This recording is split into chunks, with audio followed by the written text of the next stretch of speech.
Welcome back. ಬೆಂಗಳೂರಿನ Shankarapura kidnap ಪ್ರಕರಣಕ್ಕೆ ಸಂಬಂಧಪಟ್ಟ ಹಾಗೆ ಕಾಂಗ್ರೆಸ್ ಮುಖಂಡನೊಬ್ಬನನ್ನು ಅರೆಸ್ಟ್ ಮಾಡಲಾಗಿದೆ ಅನ್ನೋ ಲೇಟೆಸ್ಟ್ ಬ್ರೇಕಿಂಗ್ ಲಭ್ಯವಾಗ್ತಾ ಇದೆ. ಬೆಂಗಳೂರಿನ ಶಂಕರಪುರ ಕಿಡ್ನಾಪ್ ಪ್ರಕರಣಕ್ಕೆ ಮೆಗಾ ಟ್ವಿಸ್ಟ್. ಯೂತ್ ಕಾಂಗ್ರೆಸ್ ಮುಖಂಡ ನಮಿತ್ ಗೌಡ ಸಿಸಿಬಿ ಪೊಲೀಸರು ಎಳ್ಕೊಂಡು ಹೋಗಿದ್ದಾರೆ. ಪ್ರಕರಣದಲ್ಲಿ ಕಾಂಗ್ರೆಸ್ ಲೀಡರ್ ಯುವ ಮುಖಂಡ ಭಾಗಿ ಅನ್ನೋ ಆರೋಪ ಇದೆ. ಅರೆಸ್ಟ್ ಮಾಡೋದಕ್ಕೆ ಬಂದ ಸಿಸಿಬಿ ಪೊಲೀಸರಿಗೆ ಧಮಕಿ ಆಗ್ತಾನಂತೆ ಅವಿವೇಕಿ. ಸಚಿವ ಭೈರತಿ ಸುರೇಶ್ ಅತ್ಯಾಪ್ತನಾಗಿರುವ ನಮಿತ್ ಗೌಡ, ಹೆಬ್ಬಾಳ ಕ್ಷೇತ್ರದ ಯುವ ಕಾಂಗ್ರೆಸ್ ಮುಖಂಡ ನಮಿತ್ ಗೌಡ, ಹೆಬ್ಬಾಳ ಕ್ಷೇತ್ರದ ಯುವ ಕಾಂಗ್ರೆಸ್ ಮುಖಂಡ ನಮಿತ್ ಗೌಡ ಪ್ರಭಾವಿ ಸಚಿವರ ಹೆಸರು ಬಳಸಿ ಪೊಲೀಸರಿಗೆ ಧಮಕಿ. ಪೊಲೀಸರ ಮೇಲೂ ಒತ್ತಡ ಹಾಕಿರುವ ನಮಿತ್ ಗೌಡ. ಆರೋಪಿ ನಮಿತ್ ಗೌಡ ಬೆನ್ನಿಗೆ ನಿಂತಿದ್ರ ಸಚಿವರು. ಹೇಳೋದಕ್ಕೆ ಬರೋದಿಲ್ಲ. ನಿಂತಿರಲಿಲ್ವ ಪೊಲೀಸರು ತನಿಖೆಯಾಗಬೇಕು.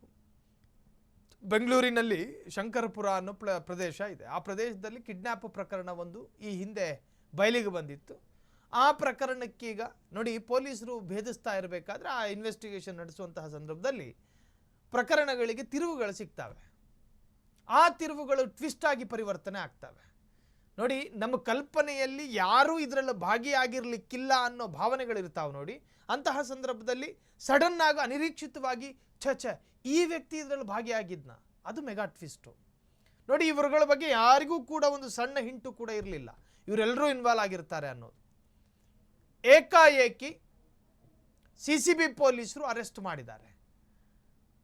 ಏಕಾಏಕಿ ಸಿಸಿಬಿ ಪೊಲೀಸ್ನವರು ಅರೆಸ್ಟ್ ಮಾಡಿದ್ದಾರೆ. ಮಸಾಲೆ ಹಾಕದಲ್ಲಿ ಎಲ್ಲೂ ಕೂಡ ಪರಿಮಳ ಬರೋದಿಲ್ಲ, ಬೆಂಕಿ ಬೀಳದಲ್ಲೇ ಧೂಮ ಕಾಣಿಸಿಕೊಳ್ಳೋದಿಲ್ಲ. ಈ ಪ್ರಕರಣದಲ್ಲಿ ಏನೋ ಒಂದು ಸುಳಿವು ಸಿಕ್ಕಿರುತ್ತೆ. ಪೊಲೀಸರು ಆರೋಪಿಗಳನ್ನು ವಿಚಾರಣೆ ನಡೆಸ್ತಿದ್ದಾರೆ.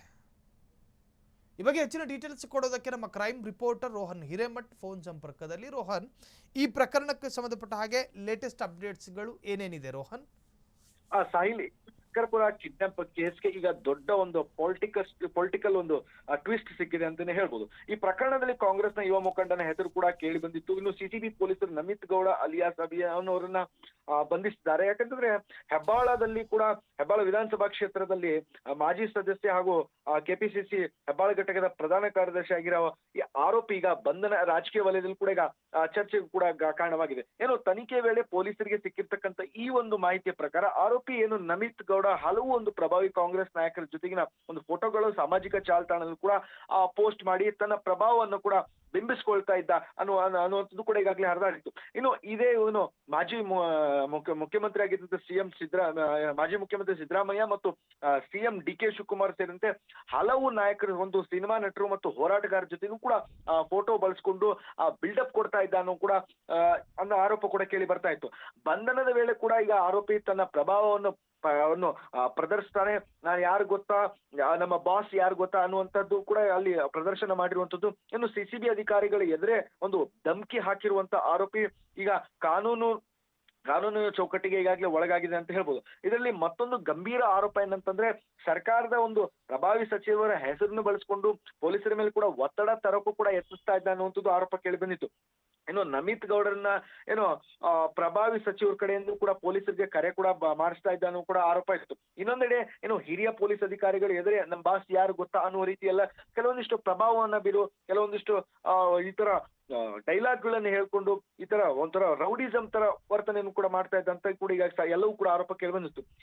ಇನ್ನು ಕೆಲವೊಂದಿಷ್ಟು ಏನು ರಾಜಕೀಯ ಪ್ರಭಾವದಿಂದ ಕೂಡ ಎಲ್ಲಾ ರೀತಿಯಾಗಿ ಒಂದು ಇಟ್ಕೊಂಡಿದ್ದ. ಒಟ್ಟಾರೆ ಈ ಒಂದು ಕಿಡ್ನಾಪ್ ಕೇಸ್ ನಲ್ಲಿ ಕೂಡ ರಾಜಕೀಯ ಪ್ರಭಾವ ಮತ್ತು ಅಧಿಕಾರದ ಒಂದು ದುರುಪಯೋಗ ಇತ್ತಲ್ಲ, ಇದು ಪೊಲೀಸರ ಮೇಲೆ ಕೂಡ ಒತ್ತಡ ತರುವಂತಹ ದೊಡ್ಡ ಮಟ್ಟದ ಆರೋಪ ಮಾಡಿದ್ದ.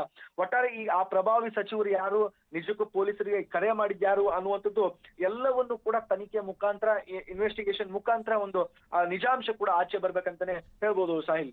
ಇಲ್ಲ, ಒಂದು ಕಡೆ ಭೈರತಿ ಸುರೇಶ್ ಅವರನ್ನು ಕೂಡ ವಿಚಾರಣೆಗೊಳಪಡಿಸಬೇಕು ಅನ್ನುವಂತಹ ವಿಚಾರ ಇದೆ. ಸೊ ಇದು ರಾಜಕೀಯ ತಿರುವನ್ನು ಪಡೆದುಕೊಳ್ಳೋ ಸಾಧ್ಯತೆಗಳಿದಾವ ರೋಹನ್? 100%. ಯಾಕಂತಂದ್ರೆ ಕೆಲವೊಂದಿಷ್ಟು ಪ್ರಭಾವಿ ಏನು ಲೀಡರ್ಸ್ ಗಳಿದ್ದಾರೆ, ಏನು ದೊಡ್ಡ ದೊಡ್ಡ ನಾಯಕರುಗಳಿದ್ದಾರೆ, ಅವ್ರ ಜೊತೆ ಕೆಲವೊಂದಿಷ್ಟು ಫೋಟೋಗಳನ್ನ ತೆಗೆಸ್ಕೊಂಡು ಮತ್ತೆ ಒತ್ತಡ ಹೇರ್ತಾ ಇದ್ದ ಅನ್ನುವಂಥದ್ದು ಇದೆ ಅಲ್ಲ. ಇವು ಎಲ್ಲವೂ ಕೂಡ ತನಿಖೆಯ ಮುಖಾಂತರ, ಏನು ಇನ್ವೆಸ್ಟಿಗೇಷನ್ ಮುಖಾಂತರ ಇವೆಲ್ಲವೂ ಕೂಡ ಆಚೆ ಬರ್ಬೇಕು. ಯಾಕಂತಂದ್ರೆ ಈ ಹಿರಿಯ ಪೊಲೀಸ್ ಅಧಿಕಾರಿಗಳಿಗೆ ಎದುರೇ ಈ ರೀತಿಯಾಗಿ ದೊಡ್ಡ ಮಟ್ಟದ ಒಂದು ನಾನು ಯಾರು ಗೊತ್ತಾ, ನನ್ನ ಇದು ಏನ್ ಗೊತ್ತಾ ಅನ್ನುವಂಥದ್ದು ಇವೆಲ್ಲ ಏನಿತ್ತಲ್ಲ, ಅದು ಯಾರು ಇವ್ನು ಹಿಂದಿರ್ತಕ್ಕಂಥ ಪ್ರಭಾವಿ, ಹಾಗಾದ್ರೆ ನಾಯಕ ಯಾರು, ಲೀಡರ್ ಯಾರು ಅನ್ನುವಂಥದ್ದು ಸಹಜವಾಗಿ ಬರುವಂತಹ ಪ್ರಶ್ನೆ. ಹಾಗಾಗಿ ಒಟ್ಟಾರೆ ಈ ಒಂದು ಕಿಡ್ನಾಪ್ ಕೇಸ್ ನಲ್ಲಿ ಮತ್ತೆ ಈ ಹಿಂದಿರ್ತಕ್ಕಂಥ ದೊಡ್ಡ ರಾಜಕಾರಣಿಗಳು ಯಾರ್ಯಾರಿದ್ದಾರೆ ಅನ್ನುವಂಥದ್ದು, ಇನ್ನು ಯಾರಿದ್ದಾರೆ ಅನ್ನೋದು ಎಲ್ಲವೂ ಕೂಡ ಇನ್ವೆಸ್ಟಿಗೇಷನ್ ಮುಖಾಂತರನೇ ನಿಜಾಂಶ ಆಚೆ ಬರ್ಬೇಕಿದೆ. ಸಾಹಿಲ್, ಥ್ಯಾಂಕ್ ಯು ರೋಹನ್ ತಮ್ಮೆಲ್ಲ ಡೀಟೇಲ್ಸ್ಗೆ.